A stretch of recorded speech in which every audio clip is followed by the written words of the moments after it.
अस्सलाम वालेकुम स्टूडेंट्स। आज हम डिस्कस करेंगे exercise 1.3 class 9th mathematics PTB board question number 5 और 6 डिस्कस करेंगे।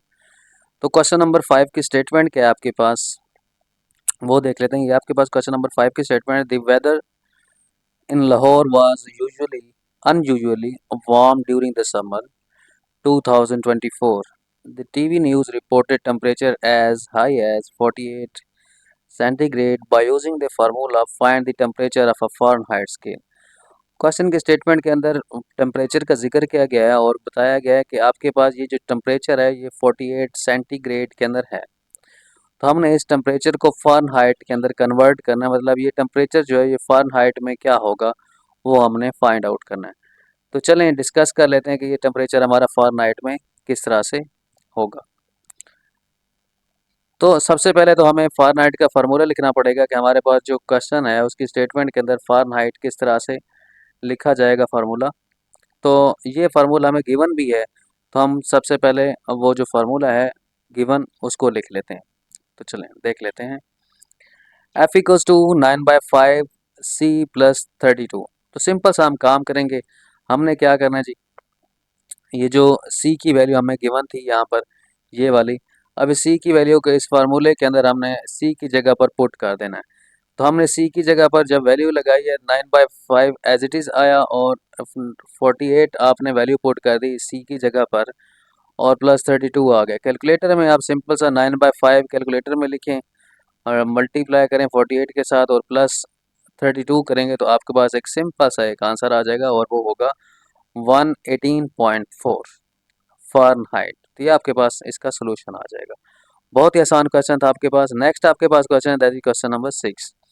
क्वेश्चन नंबर 6 की स्टेटमेंट के अकॉर्डिंग क्या लिखा हुआ है, the sum of ages of father and his son is 72 year. के फादर की एज और सन की एज का जो सम है वो 72 है।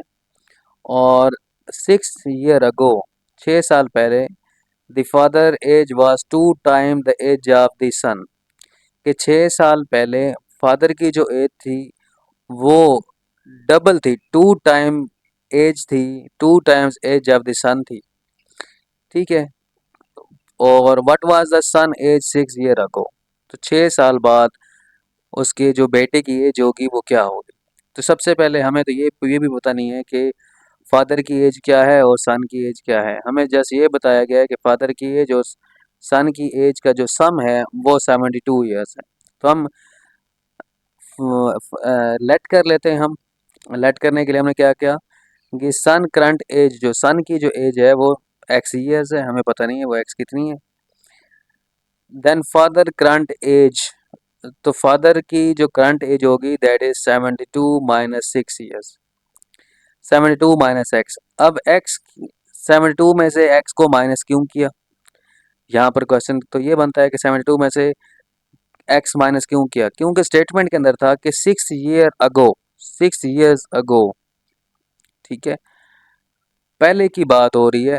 तो फादर की एज जो पहले होगी, मतलब टोटल अगर 72 ईयर्स है, सिंपल सी बात कि अगर टोटल एज 72 है तो 72 में से मैं अगर एक्स निकालूंगा, एक्स का मतलब क्या होगा कि आपने सन की एज निकाल ली। तो टोटल में से अगर मैं सन की एज निकाल दूंगा तो मुझे फादर की एज ही मिलेगी ना। तो इसी वजह से 72 माइनस एक्स हमने लिखा है। पहले हमने करंट एज एक्स ईयर का सन को, फिर सन की एज अगर टोटल जो बताई गई है उसमें से माइनस कर देंगे तो सन की एज 72 में से मतलब हमने निकाल ली, तो बच गई फादर की एज। ठीक है, 6 ईयर्स अगो सन एज, कि 6 साल पहले जो सन की एज थी वो कितनी होगी, जो सन की करंट एज है वो एक्स है। तो 6 साल पहले, 6 साल पहले का मतलब क्या है होगा फिर एक्स माइनस 6, मतलब मैं कहूँ कि मेरी एज अभी 13 है तो 6 साल पहले कितनी होगी, 13 में से 6 निकाल लूँगा तो मेरे पास क्या आएगा, आंसर आ जाएगा ना कि 6 साल पहले मेरी इतनी एज थी। तो इसी तरह से अगर करंट एज अगर एक्स है तो एक्स में से 6 निकालूंगा तो मुझे पहले वाली 6 साल पहले वाली एज का पता लग जाएगा। अब हमने फ़र्ज़ कर लिए ये सारी चीज़ें कि अगर सन की एज एक्स थी तो फादर की एज 72 माइनस एक्स होगी और 6 साल पहले जो सन की एज होगी वो इतनी होगी। 6 ईयर अगो फादर एज, तो फादर की एज 6 साल पहले कितनी होगी? तो सबसे पहले हमने फादर की एज लिखी है 72 माइनस एक्स, और 6 साल पहले मतलब 6 उसमें से माइनस कर देंगे। 6 साल पहले का मतलब क्या है कि हम उसमें से माइनस कर रहे हैं, ठीक है। तो हमने ये जब माइनस कर लिया 72 माइनस एक्स में से, मतलब फादर की एज में से 6 माइनस कर दें, तो उसकी पहले 6 साल पहले की जो एज आएगी दैट इज 66 माइनस एक्स आएगी। ब्रैकेट ओपन करेंगे तो 72 माइनस 6 66 आ जाएगा और माइनस एक्स आ जाएगा। अच्छा, ये काम करने के बाद हमने कहा 6 years अगो, 6 साल पहले, अकॉर्डिंग टू कंडीशन, कि 6 साल पहले की ये जो एज है वो 66 माइनस एक्स है, और हमें क्वेश्चन की स्टेटमेंट में बताया गया है कि 6 साल पहले 6 year ago the father age was 2 time the age of his son, 2 time the age of his son. तो 6 साल पहले फादर की जो एज आई है वो 66 माइनस एक्स है। तो यहाँ पर आगे क्या लिखा जाएगा, इसको थोड़ा मैं नीचे कर लेता हूँ ताकि आपको ज़्यादा आसानी रहे। इसको हम सेंटर में कर लेते हैं और लिख लेते हैं यहाँ पर। तो क्वेश्चन की स्टेटमेंट के अंदर हमें लिखा हुआ है कि 6 माइनस जो 6 years अगो है वो 66 माइनस एक्स होगी, फादर की age was 2 times the age of his son. तो 2 time the age of his son होगी। सन की एज अब कितनी है से 6 साल पहले, एक्स माइनस 6 होगी। तो फादर की एज इक्वल है 2 time the age of his son, 2 time the age of his son.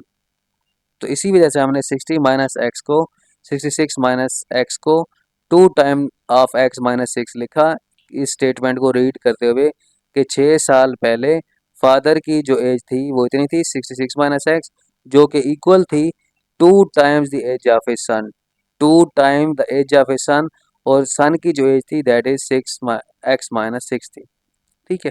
तो स्टेटमेंट के अकॉर्डिंग हमने ये कर लिया सिंप्लीफाइंग। अब जब इसको सिंप्लीफाई करेंगे तो सिंप्लीफाई करने के बाद आपके पास सिंपल सी एक्स की वैल्यू आ गई दैट इज 26। कैसे सिंप्लीफाई करेंगे, 66 अपनी जगह पे रहेगा, माइनस एक्स, 2 को अंदर मल्टीप्लाई करें 2x आ जाएगा, एंड 2 6 12 हो जाएगा, और यहाँ पर आप लिख देंगे 66 प्लस 12, 2x माइनस एक्स उधर जाके हो जाएगा प्लस एक्स। तो यहाँ पर 66 प्लस 12 कर लें आप, तो आपके पास आंसर आएगा। तो आपके पास 78 आ जाएगा, और 2x प्लस एक्स होगा दैट इज 3x आ जाएगा। अब सिंपल सा काम करेंगे, 3 इधर आके डिवाइड कर देंगे 78 के नीचे, तो आपके पास आ जाएगा 26। एक्स की वैल्यू क्या आ जाएगी दैट इज 26। तो यहाँ पर हमने कह दिया 6 year अगो सन एज कितनी होगी, फिर what was the son age 6 year ago. तो एक्स की वैल्यू हम फाइंड कर चुके हैं। अब हम सिंपल सा एक काम करेंगे, हमें सन की एज बतानी थी 6 साल पहले की, तो जो सन की एज हमें फाइंड करनी थी उसकी एक्स की वैल्यू तो हम फाइंड कर चुके हैं। सन की एज को हमने एक्स माइनस 6 कहा था। तो अब देखें एक्स की वैल्यू यहाँ पर जब हमने लगाई है, जो ये निकली है एक्स की वैल्यू 26 यहाँ पर पुट की है, तो 26 माइनस एक्स क्या होगा दैट इज 20 years। तो 6 साल पहले जो सन की एज थी वो कितनी थी that is 20 years, that is 20 years होगी। सिंपल सा क्वेश्चन था, थोड़ा सा ट्रिकी था लेकिन आसान था, ठीक है। नेक्स्ट आप देख लें, क्वेश्चन नंबर 7 है आपके पास।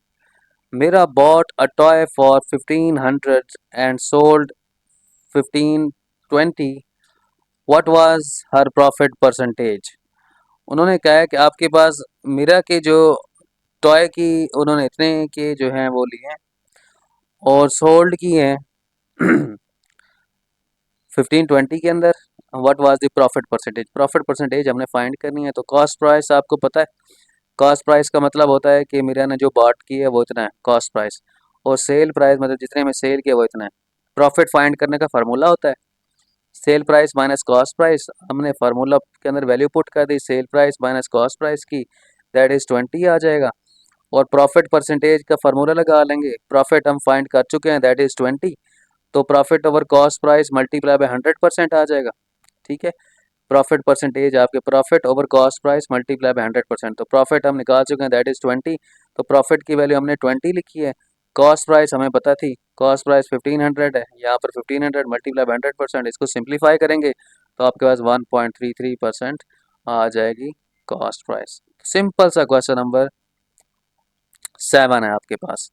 इसी तरह से क्वेश्चन नंबर 8 की स्टेटमेंट है, the annual income of Tayyab is 960,000 while exempted amount is 130000. How much tax would he pay at the rate of 0.75%? अब इस क्वेश्चन के अंदर सबसे इम्पोर्टेंट चीज़ ये है कि एग्जेम्प्टेड अमाउंट क्या होगी। एग्जेम्प्टेड अमाउंट का मतलब ये है कि ऐसी अमाउंट जिसके ऊपर टैक्स नहीं लग रहा, ऐसी अमाउंट जिसके ऊपर टैक्स नहीं लग रहा। तो एनुअल इनकम अगर तैयब की इतनी है और जिसके ऊपर टैक्स नहीं इतनी अमाउंट में से, ये जितनी जो उसकी इनकम है, इतनी अमाउंट में से जो ये वाले पैसे हैं, ठीक है, इतनी अमाउंट में से इतने पैसों के ऊपर टैक्स नहीं लग रहा, तो हमने बताना है how much tax would we have to pay at the rate of 0.75%।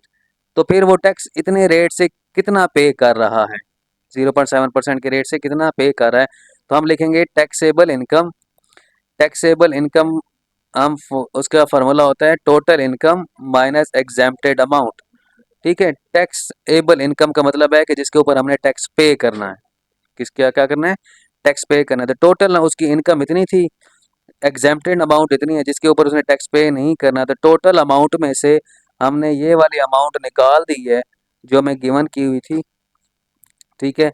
और ये अमाउंट निकालने के बाद अब जो बचा है वो 830000 बच गया है। इसका ये मतलब है कि हमने अब इस अमाउंट के ऊपर वो टैक्स देगा, इस अमाउंट में से वो टैक्स देगा, और वो कितना देगा, 0.7%, 0.75% के रेट से।